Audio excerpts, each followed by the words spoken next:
Hello and welcome to Wake Up and Smell the Mic S&P 500 review for Friday, March 3rd, 2023. It's now 6:27 a.m. Central Time. We start off in the S&P 500 daily chart in DeMark looking back to December 2021. I'll zoom into the current area now. The S&P 500 daily chart has printed the combo and sequential sell setup 1 count. And to negate that for end of day today, there must be a close below 3982.24 for the price flip to the buy setup count 1. Price in the pre-market hours for the S&P 500 at 6:30 a.m. Central Time on the 3rd is 39.94. The levels to be qualified for end of day today on the 3rd would need closes below the sell TDST line to qualify that, and trend factor down to close in between the two, and trend factor down to will be the one that gets qualified. I've zoomed in further and turned lines back on, and we can see that this ongoing demand line, which for today is at 3954.59, a close below that level will qualify that level. And take notice, there was an outside bar printed on the 2nd. So on the 1st there was this low, and the open on the 2nd was lower than that low over here, and the close was higher than the high over here on the 1st for the 2nd.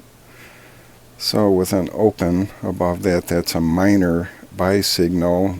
Some of the rule books say you should wait a couple of days to make sure, but in this day and age it could be considered a buy signal with an open higher than this high. And the level for the S&P 500 at 6:35 a.m. on the 3rd is 39.94, so slightly above that. We have to see what happens at the open. The CBOE total put call ratio charts, KST of the put call ratio here, shows no indication of rolling over yet. There was a tick up in the S&P 500, so put protection is still the order of the day. And I heard Mr. 50 Cent came in around the beginning of February and bought a few $billion or so of 50 Cent put options.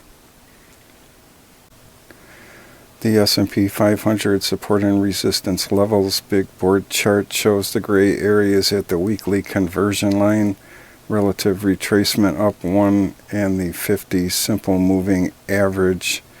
And price in the pre-market hours for the S&P 500 at 6:56 a.m. on the 3rd is 39.90.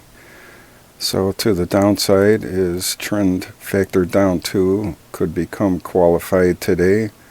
The monthly 12 simple moving average, the conversion line 26 bars back concerning the lagging line, the daily disqualified sell TDST, which could become qualified today, the ongoing demand line, which could become qualified today, and the weekly channel 3 low along with the pivot point. Also the top of the cloud 26 bars back at 3950.5.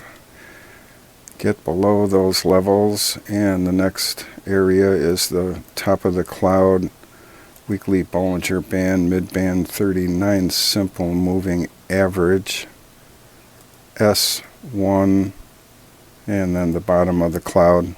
And there's levels underneath there near the daily Fortress Fed resistance, which is my target area, and actually a little bit under that. I'm sure momentum would carry it down to here, and I would consider that a buying area. And to the upside, we're in the 4,000 zone, 50 EMA, 200 EMA, daily conversion line, and R1. And break out above that, and tick higher than this high here, 4028.30, and the D wave down 2 and D wave up B will print.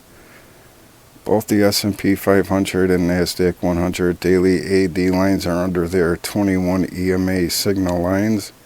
However, the NASDAQ 100 is very close, so it wouldn't take much to get above that 21 EMA signal line here. And the REC 1 is still in the green zone, 0.76 and pointed up. The ATR2 is at the top of its green zone, so that could be considered the negative volatility line, where anything above that could possibly be volatility. And the PPO extreme is still under zero, slightly at negative 0.47%. And the NYSE traditional McClellan breath oscillator to get back to zero would require 2,184 advancers over decliners to get back to zero. Have a great day.